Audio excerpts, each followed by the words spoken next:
Morning everyone, my name is Darren Rafferty. I'm one of the account directors at TSG.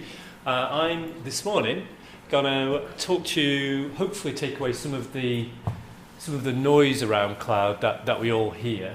There's scarcely a meeting I have without the question being asked, is cloud something that I ought to be doing? If such a thing can even be possible, if one can do cloud. It seems we use cloud in so many ways these days, and there's a lot of confusion around what the cloud is. Hopefully today I'll strip away some of that confusion, and we talked about this being an interactive session. Please stop me and ask questions if necessary, or wait until afterwards. I'm perfectly happy to cover them off over coffee or immediately after this.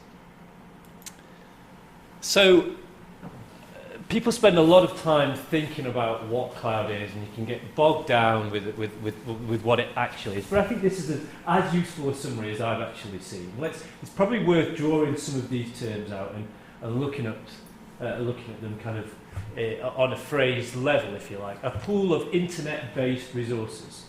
Now we could probably stop there in terms of a definition for cloud.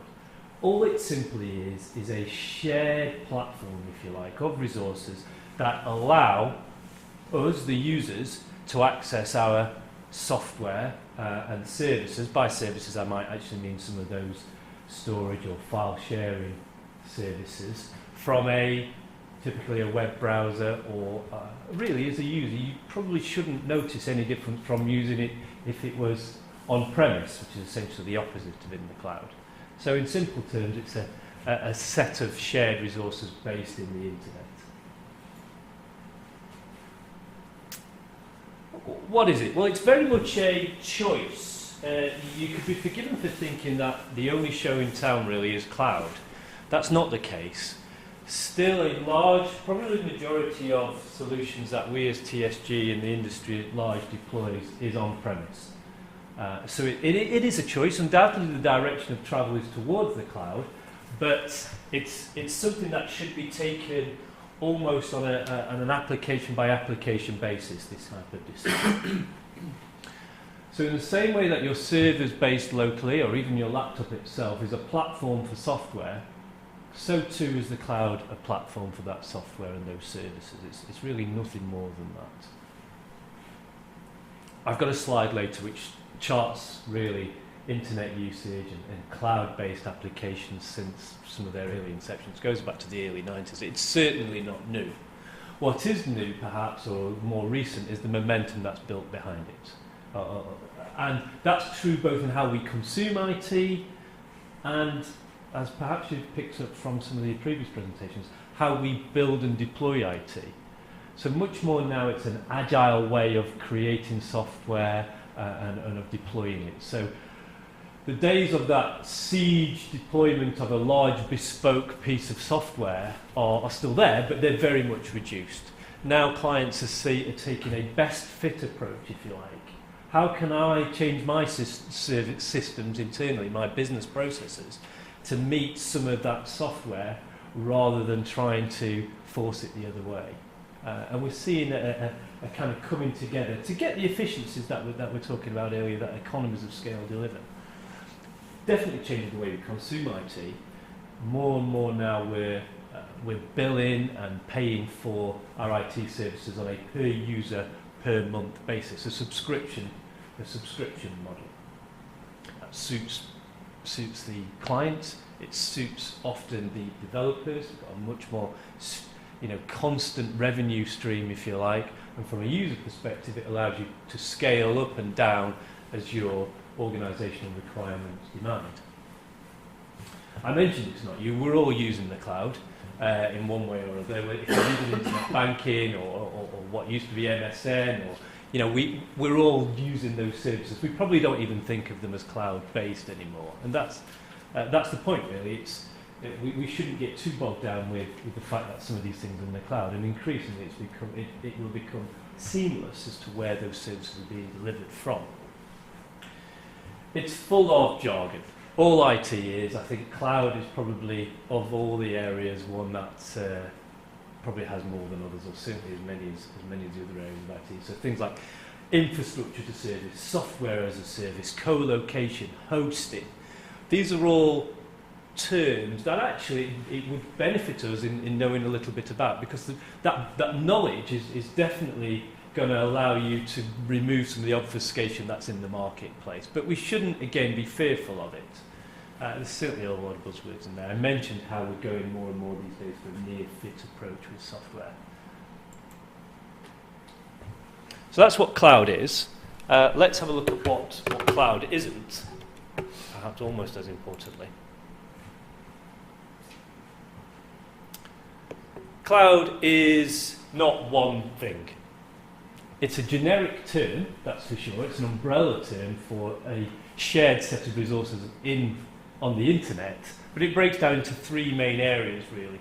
Private cloud, and if we can think of private cloud as a pool of resources that live in a self-managed data center. There's a bit of jargon. What do I mean by that? Well, let's take TSG, for instance. We have a bank of servers that are doing all our remote monitoring and even our own internal services, if you like. They're in a data center. If they break, one of our engineers goes to that data center. So in that sense, it's self-managed. And that's part of the cloud. All we've done is essentially move our servers from our server rooms into a bomb-proof tier 2 level data center and accessing it over the internet. That's private cloud. Hosted cloud. Again, a pool of resources that is offered by a hoster, and that's typically somebody who's delivering the software who's not created that software, not the vendor of that software, if you like. Oh, so Sage 50 is a good example of that. You can buy Sage 50, and typically most people would buy Sage 50 directly from Sage. It's one of the, probably the biggest accountancy product in Europe, is it? Am I right in saying that, guys? But equally, if you wanted to access that via the cloud, there's a whole marketplace of third-party hosters who have put that software on their servers in a data center and will charge you on a subscription basis for it. Okay, that's not coming from Sage, coming from a third party. And that is essentially hosted cloud. There are a number of different variations within that, but that's broadly a usable definition. Public cloud, one that we're increasingly becoming aware of as users. So Office 365, we've probably all seen the adverts for. It's Microsoft's flagship cloud-based way of accessing Office and email, and that is a public cloud offering. So subscription-based, on their own platform, their product, and that really is public cloud. Cloud is not all or nothing. You don't have to make the decision to go to the cloud. You might take a decision to put some of your software in the cloud-based, access it via a cloud-based model.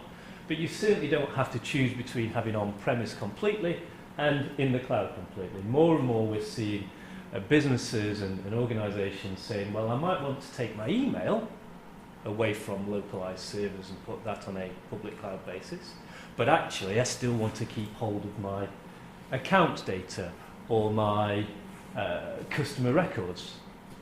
A hybrid model is entirely the norm, I would suggest, at this stage. And when you make these decisions around your IT, it's useful to kind of strip away some of the hype and the emotion and the hyperbole that goes with the cloud, and actually sometimes the view is, it's not right for me. I haven't got the right comms, I can't get the right comms, I've got data sovereignty problems, so it's not always the answer, but it's certainly the direction of travel. Cloud is not new. Those of us who have recently, if you've done your PPI and you were with Egg Banking, you realise some of the limitations of having documentation in the cloud back then, because you just can't get hold of this stuff. But it's not new. Back in the, we started with Hotmail in 1997, and many of us had Hotmail accounts, and as we chart through these key developments in internet-delivered services, we're into more and bigger solutions now. So Windows Azure, Microsoft's platform, upon which other big vendors internationally are putting their software. It's a major change. Dropbox, the useful thing, and more we're seeing feature-rich products being delivered, such as Outlook.com, which is the latest iteration, if you like, of Hotmail. So it's been around a long time. what is driving people to the cloud? What's causing organisations to actually think about putting some of their software and services in an internet-based environment? Well, you could probably tell me some of them. They're certainly listed here. Efficiency's got to be top of the list. And that might be efficiency through accessing the shared resources where you're getting the economies of scale and you're not making the investment all yourself, if you like, or making that investment all up front. You can bring forward your return on investment if you're accessing the software and the thing you want now, but paying for it over a period of time. So that works in some instances. Efficiencies, certainly in terms of the management of that IT function.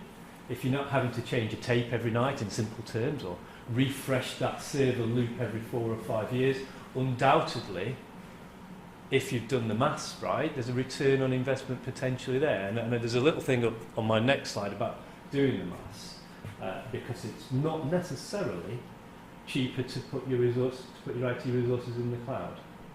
In the same way that you'd make a business decision and build a business case and a cost-benefit analysis around any other major decision, any other investment you make, the same is true of decisions going to the cloud. So what else is driving it? Well, if the school burnt down, or if you couldn't get access to your building, your back office, if you like, how am I going to be able to keep the operation of my school going? Well, cloud is definitely a way that you can build some continuity, some business continuity planning into your IT. So if you're able to access your services, your software from a Regis building or from home or another school, one of your sister schools, then that has got to be a positive step forward in the event of a disaster, of course. And that, having it internet-based, allows us to do that. I'm often asked, well, that's all great, I'm putting these things in the data center, or I'm accessing software as a service and subscription. How secure is it? And I often kind of reflect that back and say, well, just think about how secure your server room is at the minute. You've got a lot of data and a lot of organisational critical information, often just behind a simple lock in a relatively unsecure building. Putting it in the cloud, in a data centre, you are necessarily upscaling that security, that's for sure, because that's their business. And if they can't prove the security of their operation, they'll go out of business. Scalability. One of the shortcomings, I think, of IT systems in the past, and it works both ways, is, well, we're only using 10% of the software, and you innately feel that. Or, conversely, this is not growing with my organisation. I've gone from 1 school to 4 schools. I've gone from 200 pupils to 1,000 pupils, or whatever it might be. I need the means of being able to scale up, and sometimes scale down, in a way that's easy and kind of burstable is the phrase. And this is what can drive some people into a cloud-based model, having that scalability. There's some other useful, I think, and interesting points on these boxes. Emotion. It's curious. Of all the things in IT, cloud is the one that people feel almost most passionately about. I meet people who say, no, I really want to keep my data here. I want to be able to point to the box in the corner. And you know, that's not to decry that. That can be important. It gives a sense of security and you can build around it. But equally, on the flip side, I'll get people who say to me, don't want anything to do with it. I want to put it up there, and I want to not quite forget about it, but outsource some of the responsibility that goes with it. So they're definitely drivers. I mentioned earlier how we move into a subscription-based model. Usually, you don't have to have a subscription-based model with the cloud, but it's typically the case. And that means that you can budget more easily and avoid some of those spikes in investment that having on-premise-based technology brings. This one staying up to date with the most recent version of the software has been a bugbear for all of us for the last, 15, 20 years. And we all know when a new operating system comes out, it's almost as painful to go to the new one as it is to stay on the existing one. Well, actually, software houses and IT vendors have cottoned on to this, and they realise that if they want you to actually, if you're going to buy their services, they need an easy way of deploying that to you. And the cloud's a perfect way to do that. By going to the cloud, they ensure that you can stay on the most up-to-date version. Now that's got pros and cons as a client, if you like. Certainly means that you're going to access the most up-to-date functionality, and we've seen step changes in that in recent years in software. Some of the things you can do with Excel, for instance, now are light years ahead of what you could do with it even 6-7 years ago. The flip side of that means that you have to ensure that where you've got stuff in the cloud and where you've got it on premise, there's going to be that interoperability. Now, working with the right partner and having those discussions and thinking about them in advance obviously mitigates against that risk. And the more things we put in the cloud, the more likely we are to find that interoperability exists. Yeah. In the spirit of trying to be kind of balanced and strip out some of that noise and hyperbole I talked about earlier, there are challenges. Now, they may very well be challenges worth overcoming to actually get some of the benefits, the economies of scale we talked about earlier, but there are challenges associated going down a cloud route. I was having a conversation with some of you earlier about one of the biggest being comms, ADSL lines, leased lines, that internet connectivity. And it can almost be dependent on where you are geographically as to whether or not what you're able to put in the cloud.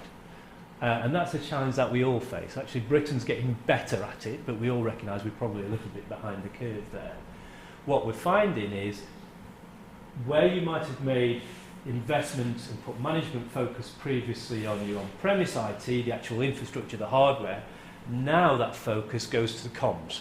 It goes to ensuring that we've got the right capacity, scalability, reliability for our communication links to these applications that we've put on the internet. You put the focus there as opposed to on that refresh cycle every 4 or 5 years, and the spend. You need to be aware of that in advance and do certain checks, and we do that with customers. Challenges to be aware of. Everyone has a view. So no matter who you talk to about cloud, you'll either get people who feel quite strongly for it or against it. Your role as business managers and decision makers, if you like, is to treat it as any other organisational decision. Look at the pros and cons. I'm teaching my grandmother to suck egg, but you do see a lot of emotion associated with the cloud. ROI, all of this, the efficiencies are, in the end come down to, yes, functionality, but importantly, am I getting bang for my buck? Am I taking the right financial decisions with my IT, and how can cloud help me with that? Well, undoubtedly, by paying on a subscription model, you're able to turn it into a flatter set of payments, if you like. Yes, of course, you can get the efficiencies. That means that you don't have to spend X tens of thousands of pounds putting in a system just for you, if you like.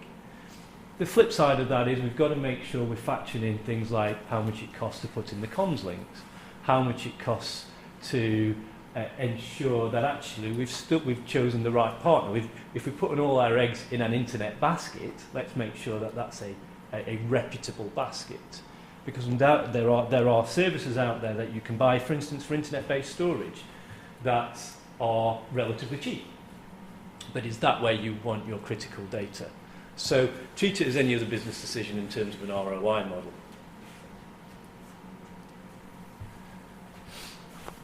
An important one, data sovereignty and compliance. Whether you are with my other hat on, a business working with the MOD, or somebody who's working with the MOD, or you're an organisation in the legal environment who needs to ensure that they're compliant with that particular those set of regulations, or you're in the education sector, there will be data sovereignty issues. And if you put in your data in a dedicated data center, or you're buying software as a service, this subscription type model, we need to be sure that you're complying with data sovereignty rules. What do I mean by that?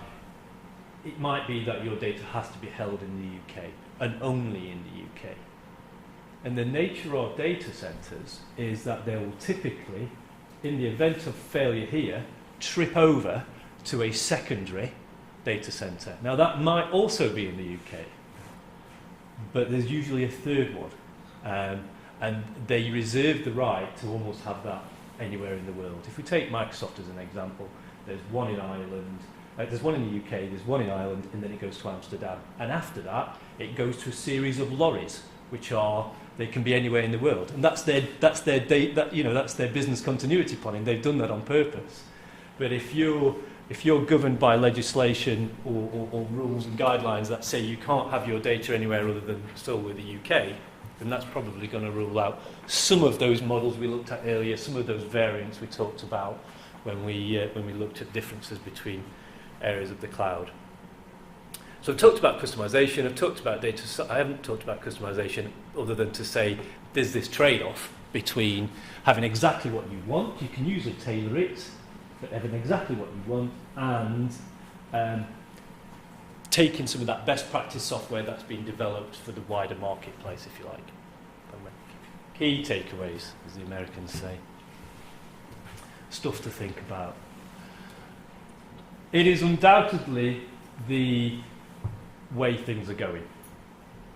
It's been driven by us as users wanting to consume our IT that way and not have these big spikes of spend and having to commit management and operational resource to actually working with our IT or managing IT. But it is gradual. It's not one thing. So when you say, yeah, I think I want to move to the cloud, or I've looked at the cloud and I think it's got benefits for us, and undoubtedly it has, ask yourself, what do I mean by cloud? Do I mean picking up my servers, putting them in a data center, or do I mean spending £5 per user per month to buy Office 365 or Sage 200 or whatever it may be? So just challenge yourself a little bit by what you mean by cloud. And in challenging yourself, you'll get to a point, in all likelihood, that you think, well, there's a transition, there's a series of steps. I'm transferring to the cloud. So, it doesn't have to be all or nothing. It's on an application by application basis. You could conversely say, actually, no, I think the right thing for me to do is literally pick up my servers and put them in a data center, or get rid of those and rent a whole bank of servers. And that is almost a whole infrastructure decision. But there are points along that continuum, and you can enter in at those points at whatever's right for your particular school.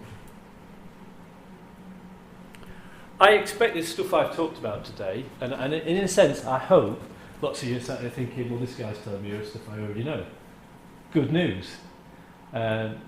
You probably know more than you think. And when people like me and others come up and talk about cloud, thankfully it's getting less and less that black art that it used to be. You actually know an enormous amount, probably more than you realise, and it's nothing to be scared of. I don't think anybody perhaps is scared in that sense. But don't be fearful of doing some analysis around whether or not it's the right thing in talking to people like TSG on that, because it's probably got plenty to offer. I think that's it. Yes, at that point, I'll hand over to Clive.